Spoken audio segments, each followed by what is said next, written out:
They're not backing down. 10,000 Air Canada flight attendants are staying on the picket lines, defying a back-to-work order. We will not turn our back on these workers. Canada's Labour Relations Board called the strike unlawful and told workers to be back at noon Monday, but the union refused. If it means folks like me going to jail, then so be it.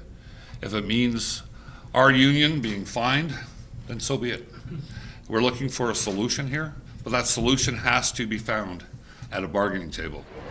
Negotiations stalled Friday, and since then, hundreds of flights have been canceled, with more expected Tuesday. The airline now estimates 500,000 customers will be affected. My message is obey the law, and let's get our flight attendants back to on the planes.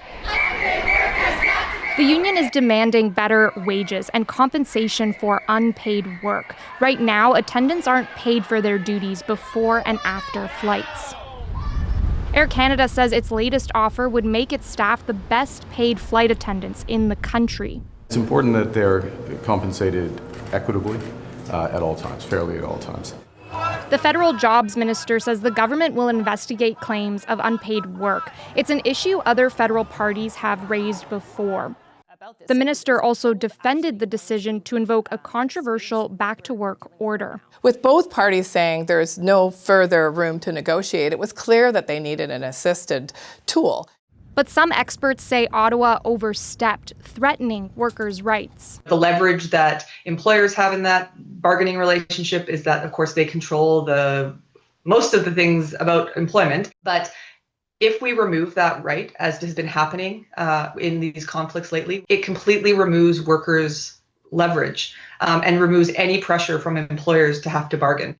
So we're hearing from the union that it will meet with Air Canada and a mediator tonight. Right now, Air Canada has canceled flights through Tuesday at 4 p.m. Eastern. And once these flight attendants do eventually get back to work, what we're hearing is that it's going to take 10 days for the airline to get back to normal.